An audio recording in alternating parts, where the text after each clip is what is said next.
La historia de la dinastía Rothschild, segunda parte.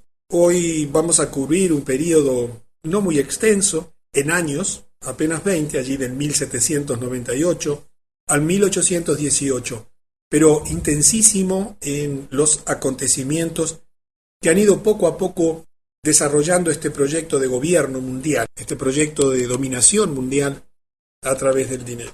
En la primera parte terminábamos hablando del tema de Imagine No Religion como parte del proyecto. Es decir, hoy la religión está cuestionada porque así se fue planificando.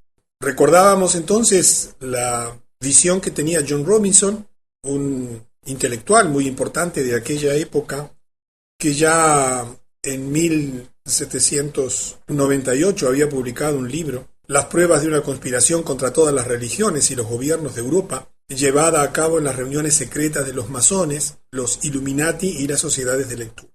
Y quiero recordarte que estas cosas que escuchas en estas conferencias no son opiniones, trato de adjetivar lo menos posible, es un relato cronológico de hechos que cualquier persona puede confirmar sin demasiada dificultad y que por tanto luego las interpretaciones corren por cuenta de cada uno, pero los hechos son los hechos y por lo general los hechos son duros y son porfiados.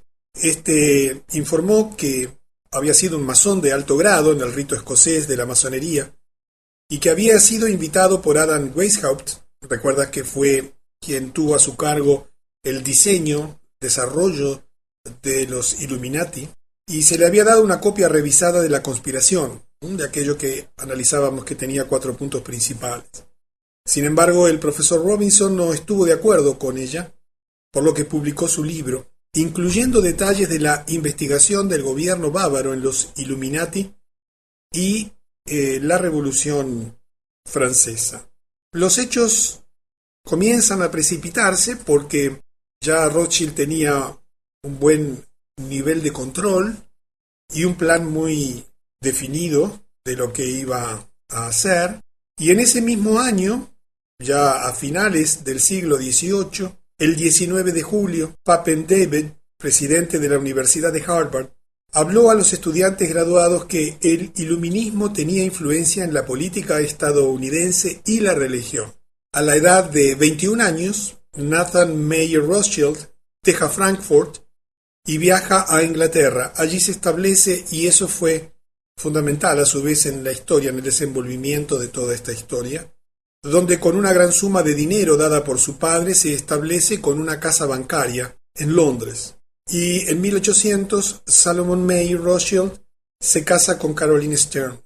Recuerda que en la primera parte te dijimos que te contábamos de casamientos y nacimientos y que en esta segunda parte te íbamos a explicar el porqué de la importancia de conocer este linaje, porque estamos hablando de una dinastía y hoy vas a saber algunas reglas, normas que tienen estas dinastías para permanecer juntas como un verdadero clan a lo largo de los siglos, manteniéndose absolutamente unidos en el propósito principal de dominación mundial.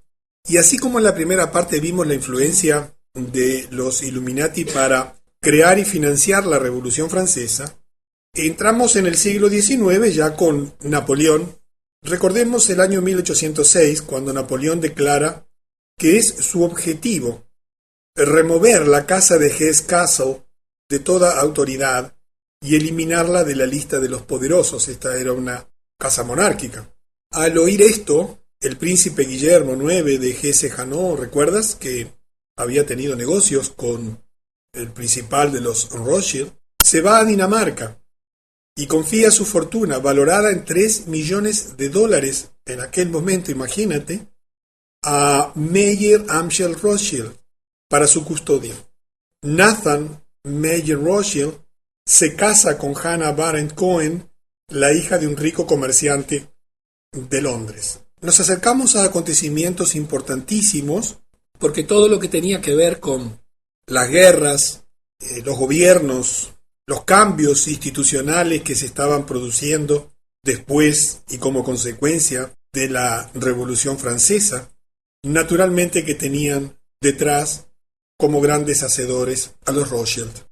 En 1808, 2 años después, Nathan tiene su primer hijo.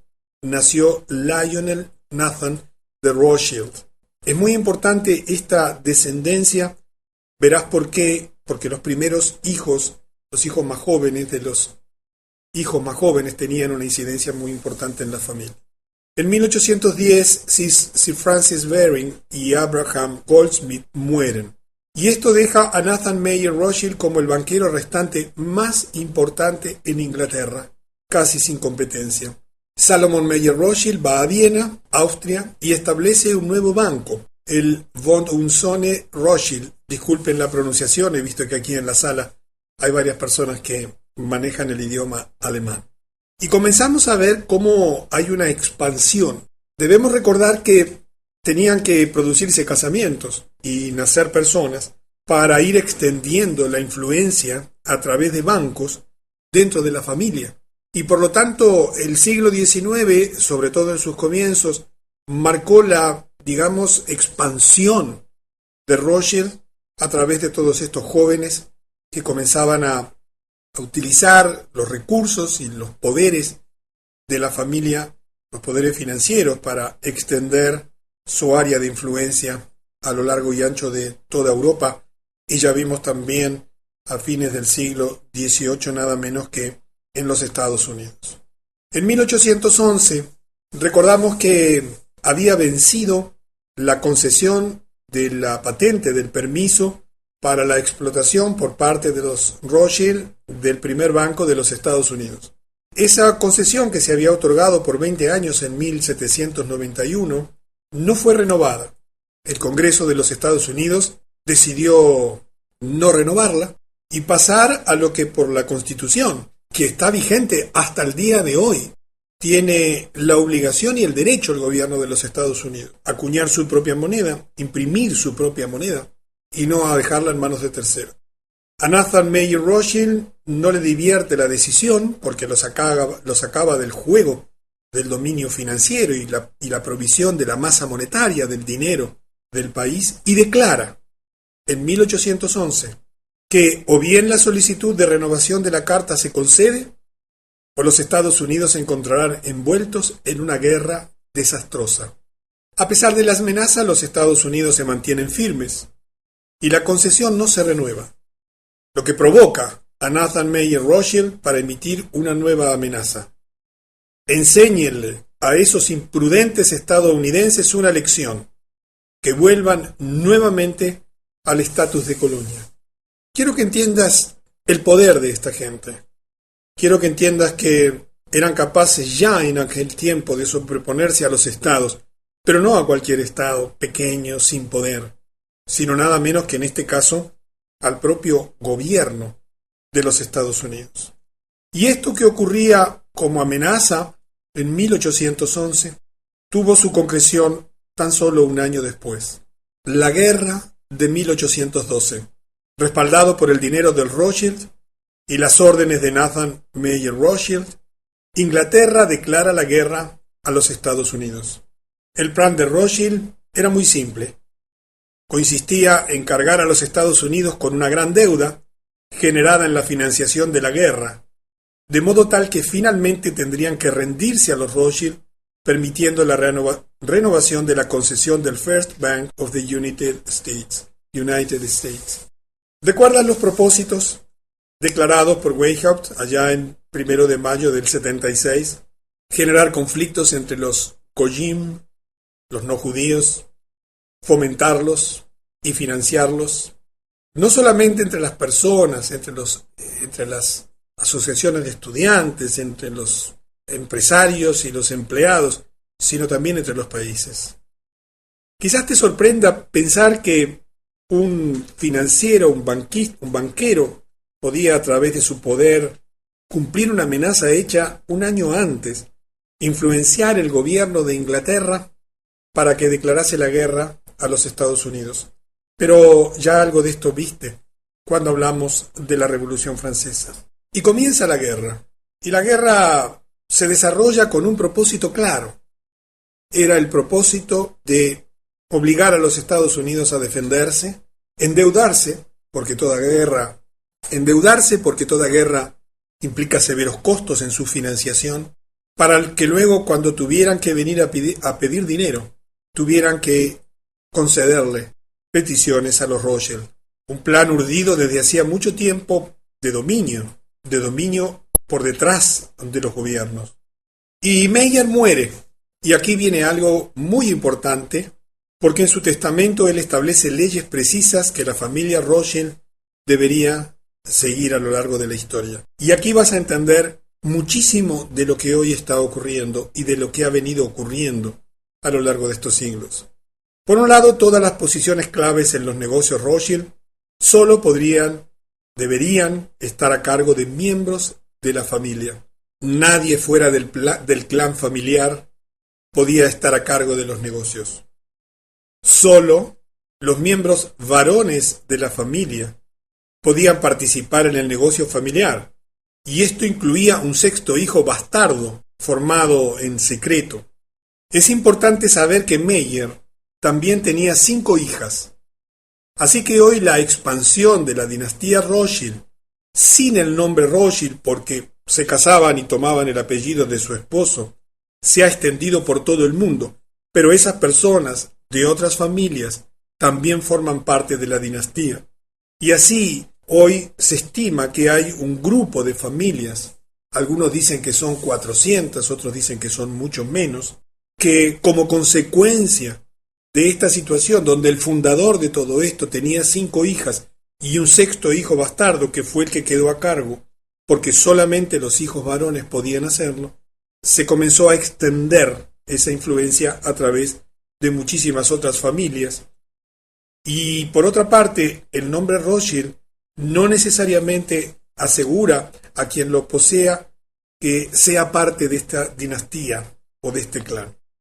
Agrega en el testamento que en la familia deberían casarse entre los primos primero y segundo para preservar la fortuna de la familia. Fíjate que de los 18 matrimonios de los nietos de Meyer Amschel Rothschild, 16 fueron entre primos hermanos, una práctica conocida hoy como la endogamia.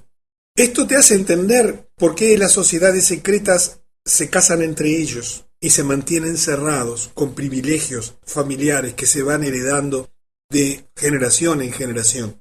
¿Y por qué se respeta eso como una obligación? Porque había una orden dada casi 200 años atrás. Y aquí vas a entender otras cosas. Ningún inventario de sus bienes y propiedades debería ser publicado. Yo no sé si sabes que la Reserva Federal, que se fundó en 1913 y que vamos a analizar dentro de esta dinastía Rothschild, nunca publicó un solo balance. Nunca fue auditada, nunca fue controlada. Y por supuesto que de reserva no tiene nada porque no tiene reservas, solo emite esos dólares sin valor que tú tienes en tu bolsillo o en tu cuenta bancaria, o que yo tengo en el mío. Y de Federal no tiene nada porque es un banco privado perteneciente a los Rothschild en primer lugar.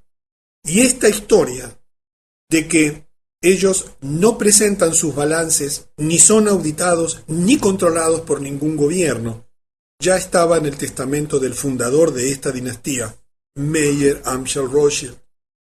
Ninguna acción legal podría realizarse en relación al valor de las herencias. No se podía discutir, todo se arreglaba con dinero. El hijo mayor del hijo mayor se convertiría en el jefe de la familia. Esta condición solo podría ser alterada cuando la mayoría de la familia estuviese de acuerdo en la modificación. Había pues una especie de padrinazgo donde toda la familia tenía un gran líder, un gran director, que era el hijo mayor del hijo mayor. Y ese era el vértice que tenía la autoridad, en definitiva quien tomaba la última decisión, y que solo se podía alterar esa herencia natural cuando la mayoría de la familia estuviese de acuerdo con la modificación. Como ves, había un plan perfectamente armado, hilado, hasta en sus mínimos detalles, que como plan de dominio requería mucha rigidez, condiciones muy estrictas, cumplimientos muy estrictos. Y Meyer muere, y por lo tanto se pone en funcionamiento en forma inmediata el testamento, y Nathan Meyer Rothschild fue elegido jefe de la familia después de la muerte de su padre Meyer. Ocurren otras cosas. Jacobo Meyer va a París, a Francia, y allí establece el banco Rothschild Frères. Nace también Nathaniel de Rothschild, el yerno de Jacob. Y entonces la familia comienza a extenderse y son enviados a cada uno de los países a dominar la banca, porque de ese modo iban a ir extendiendo poco a poco el control y el dominio de todos los gobiernos en el proyecto de dominación mundial que consistía en el dominio y en el control de todos los bancos centrales del mundo. En 1814 ocurre lo siguiente. Recuerda que Meyer había recibido un préstamo de $3 millones, un dinero que se le había dado para negociar, que el príncipe Guillermo IX de Hesse-Hanau había confiado a Meyer para su custodia. Y veamos un relato de lo que sucedió según la Enciclopedia Judía, la edición de 1905, el volumen 10, en la página 494, que dice: según la leyenda, este dinero fue escondido en barracas de vino, y escapando a la búsqueda de los soldados de Napoleón, cuando entraron en Frankfurt, fue restaurado intacto en las mismas barricas en 1814, cuando el elegido príncipe Guillermo IX volvió a Alemania. Los hechos reales, dice la enciclopedia, fueron menos románticos y más ajustados a otra realidad. Quiero que adviertas que vamos hilando hechos, los centrales, dentro de un siglo donde ocurrieron muchas cosas, porque en ese siglo XIX es que se decide lo que tú estás viviendo hoy, aquí en el año 2010, con todos sus detalles. Por supuesto que cumpliendo profecías bíblicas milenarias, dentro del proyecto de dominación mundial y de gobierno mundial. Y quizás alguna de estas etapas o de estas diapositivas o de esta información puede resultar un poco tediosa, poco interesante, pero verás que todo está absolutamente concatenado y hay que entender y conocer los episodios centrales para entender lo que en definitiva vino a ocurrir.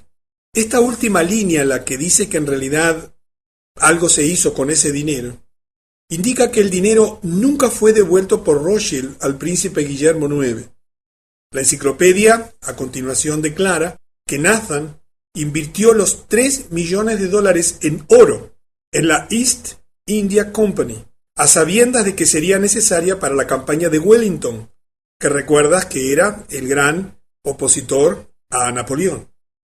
Con ese dinero, y verás lo que ocurre a continuación, Nathan obtuvo no menos de 4 beneficios. Uno, con la venta de acciones o los bonos de Wellington que compró a 50 centavos de dólar y los vendió a $1. 2, con la venta de oro a Wellington. 3, con compromiso de recompra. Y 4, con la expedición a Portugal. Vamos a ver uno de esos puntos para encontrar un hecho extraordinario en la historia de la humanidad, y es el control absoluto de Rothschild sobre Inglaterra y su banco central. Del mismo modo que urdía el control absoluto del Banco Central, que ya lo tenía de Estados Unidos y que lo había perdido políticamente y que lo recuperaría como consecuencia de la guerra Inglaterra-Estados Unidos, también verás aquí una historia increíble, extraordinaria, de cómo llegó al control total de Inglaterra. En 1815, los 5 hermanos Rothschild trabajaron para suministrar oro al ejército de Wellington a través de Nathan, que recuerda se había ido a vivir a Inglaterra. Pero a su vez también financiaban al ejército de Napoleón a través de Jacob, que se había ido a Francia y había creado el Rothschild Frères, ¿recuerdas? Comenzando así su política de financiar ambos bandos en las guerras. No lo habían hecho en la Revolución Francesa porque allí ellos querían eliminar a la monarquía para detentar el control total y eliminar también a la Iglesia católica como dominador de los sistemas financieros. Veremos en la próxima conferencia cómo también llegan a controlar totalmente las finanzas de la Iglesia Católica. Los Rothschild amaban las guerras. ¿Por qué? Porque son generadoras masivas de préstamos libres de riesgo. Esto se debe a que están garantizados por el gobierno de un país y por lo tanto por los esfuerzos de la población de ese país, no importando si el país pierde la guerra, porque los préstamos se dan con la garantía de que el vencedor honrará las deudas de los vencidos. Fíjate la perversidad de esta intención. Se financiaban a los dos bandos a través de los bancos que ellos tenían, inmensamente ricos, proveyéndole el dinero necesario a Wellington para financiar su armada inglesa y para financiar a su vez el armamento y las guerras de Napoleón. Y en esa financiación se ponía como condición que los préstamos estaban garantizados por los bienes de la nación, por los impuestos de la nación, por el trabajo de la gente, sin importar quién perdía, porque la garantía sobre quien perdía, que quedaba destrozado y sin recursos, la otorgaba el ganador. Por lo tanto, era un juego perverso pero seguro, absolutamente para quienes detentaban el dinero y podían manejar sin ningún tipo de dificultad a las partes en pugna en los conflictos. Escucha esta historia porque quizás no la conoces. Uno de los mensajeros de Rothschild era un hombre llamado Rothward. Cuando finalizó la batalla de Waterloo, ganada por los británicos, Rothward despegó para el canal y fue capaz de dar las noticias a Nathan, que recuerdas era el banquero que vivía en Londres, con 24 horas de anticipación, antes que la mensajería propia de Wellington informara de lo que estaba ocurriendo. En ese momento, los bonos británicos, que se llamaban cónsules y se negociaban en el piso de la bolsa de valores, tenían un valor que estaba determinado por el mercado. Nathan dio instrucciones a todos sus corredores, sus trabajadores en la bolsa, que comenzaran a vender los cónsules. El hecho era que todos los demás operadores creían que los británicos habían perdido la guerra, por lo que comenzaron a vender desesperadamente. Tú ya sabes lo que ocurre cuando se venden bonos desesperadamente. Inmediatamente su valor cae a pico. Por lo tanto, el valor de bolsa de los cónsules se desplomó, momento que fue aprovechado por Nathan Mayer, quien discretamente instruyó a sus corredores a comprar todos los cónsules que caían en sus manos. Imagínate, cuando la noticia llegó que en realidad, 24 horas después, ¿verdad?, que en realidad eran los británicos quienes habían ganado la guerra, los cónsules aumentaron su valor a un nivel más alto que antes de la guerra, lo que terminó dejando a Nathan Mayer con un rendimiento de aproximadamente 20-1 en su inversión, adueñándose prácticamente de toda la riqueza de Inglaterra. Esto dio a la familia Rothschild el control total de la economía británica. Tenía en su poder todos los bonos. Ahora el centro financiero del mundo después de la derrota de Napoleón. Y obligó a Inglaterra a establecer un nuevo Banco de Inglaterra, que Nathan Mayer Rothschild pasó a controlar. Curiosamente, 100 años después, el New York Times relata una historia que muestra que el nieto de Nathan Mayer había intentado obtener una orden judicial para suprimir la publicación de un libro con esta historia. La familia Rothschild alegó que la historia era falsa y difamatoria, pero el tribunal rechazó la solicitud Rothschild y ordenó a la familia para pagar todos los costos de la corte. Con una maniobra tipo militar, porque había mucho escondido en todo lo que ocurría, la familia Rothschild se quedó con el control de toda la situación, de todas las finanzas de Inglaterra y el dominio del Banco Central de Inglaterra. Observa este otro interesante detalle. Este es el año en que Nathan Mayer hace su famosa declaración.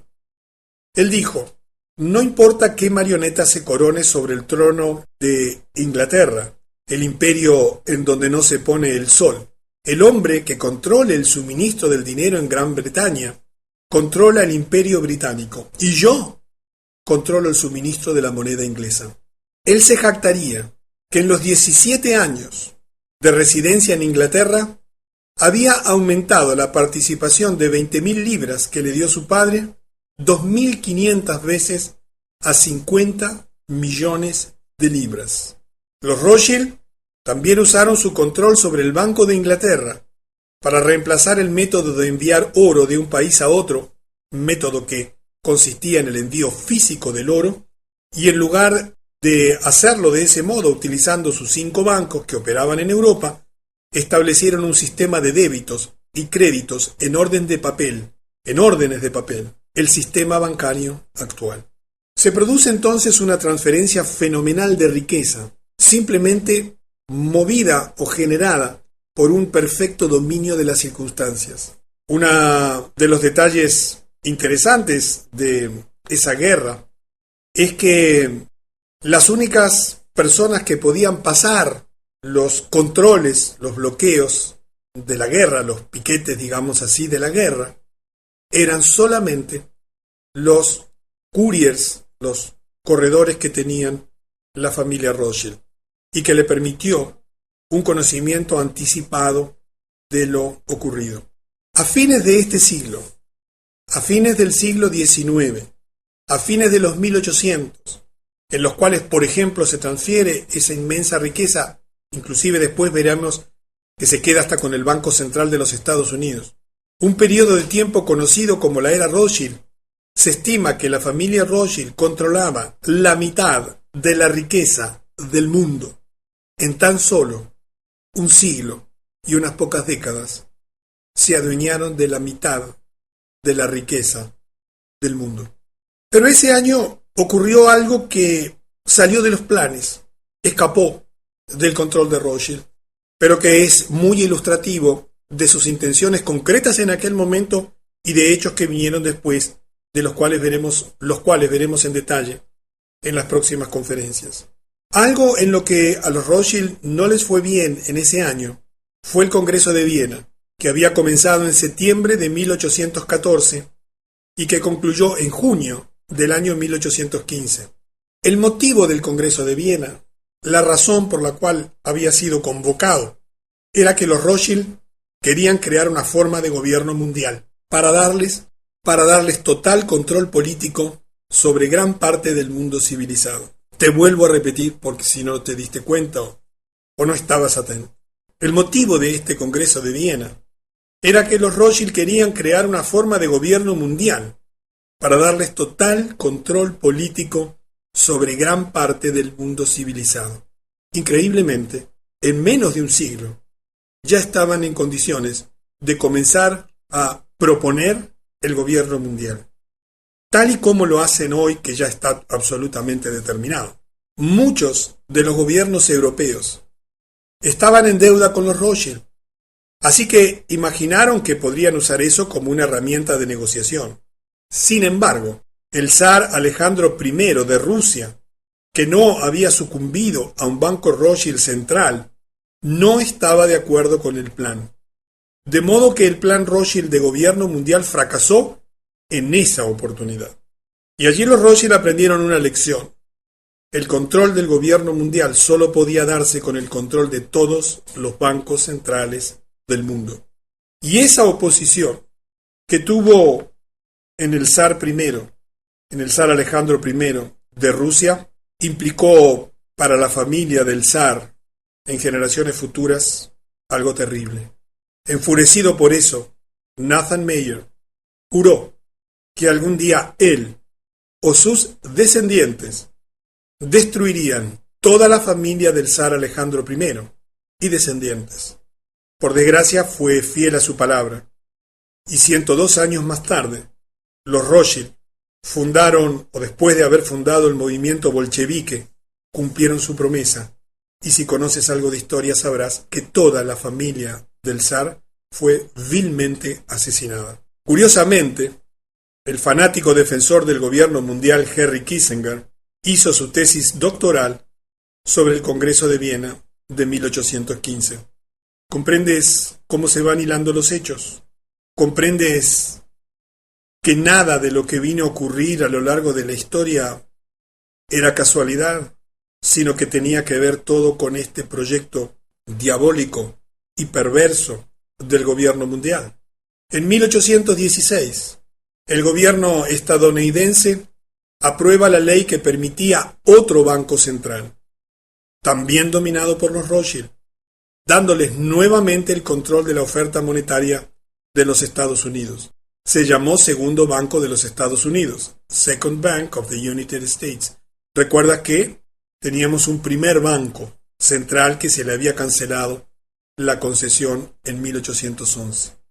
Y se le da una nueva concesión por 20 años, hasta 1836. La guerra de Inglaterra contra América terminó con la muerte de miles de soldados británicos y estadounidenses y con los Rothschild obteniendo nuevamente su banco. Aquí tienes una imagen de la casa central del segundo banco de los Estados Unidos en Filadelfia. En la medida que avancemos en las conferencias, los hechos se irán concatenando, armando, y poco a poco comprenderás los mecanismos de acción, la manera en que se ha ido desarrollando el plan, para ayudarte a comprender con más exactitud qué es lo que está ocurriendo y cómo seguirán desenvolviéndose los hechos. En 1818, 2 años después, a raíz de la masiva orden de obtener préstamos franceses, dada en 1817, con el fin de ayudar a la reconstrucción después de la desastrosa derrota en Waterloo, los agentes de Rothschild compraron grandes cantidades de bonos del gobierno francés, provocando el incremento de su valor. El 5 de noviembre se deshicieron del lote de bonos en el mercado libre, lo que provocó la caída de su valor en picada, entrando Francia en un pánico financiero. ¿Te suena a Wall Street? ¿A George Soros? En tiempos modernos. Los Rothschild, a continuación, intervinieron para tomar el control de la oferta monetaria francesa, salvando al gobierno francés y su economía, a cambio de el control financiero. Ese fue el mismo año en que los Rothschild fueron capaces de otorgar préstamos al gobierno prusiano por un monto de 5 millones de libras. Ya habían caído los Estados Unidos, Inglaterra, Francia, y tenía a una enorme cantidad de gobiernos europeos totalmente endeudados y dependientes. Era solo una cuestión de tiempo continuar trabajando por su proyecto.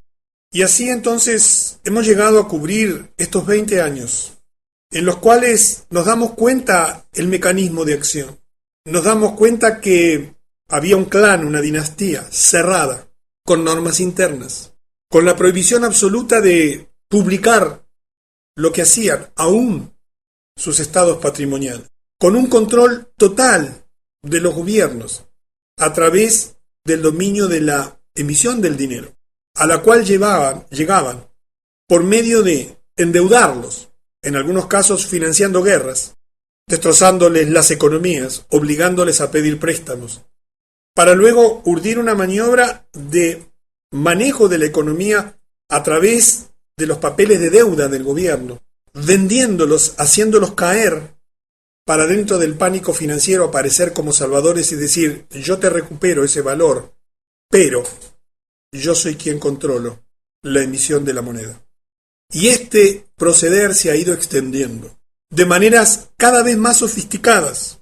El gobierno central de tu país emite moneda de tu país, pero esa moneda está totalmente atada al valor del dólar, al valor de lo que definen en la Reserva Federal, institución que, te reitero, nunca presentó un balance y nunca fue auditado, que no le informa ni siquiera al Congreso de los Estados Unidos sobre sus acciones, y que simplemente es una imprenta de emitir dinero sin ningún valor y respaldo, absolutamente ninguno. Espero que al ya tener unos 70 años de historia, entiendas un poquito más este mecanismo, para que cuando lleguemos a nuestro tiempo, todo el panorama te haya resultado suficientemente esclarecedor. En la próxima conferencia vamos a ver cómo este poder se extiende, financiando guerras, y continuando con ese proyecto de gobierno mundial que en 1815 fracasó en el Congreso de Viena, pero que no fracasó en las intenciones. porque continuó adelante, tejiéndose poco a poco, de una manera sostenida, sistemática, organizada, con un grupo de familias ahora totalmente unidas en un proyecto común. Nos vemos entonces en la tercera parte de la historia de la dinastía Rothschild.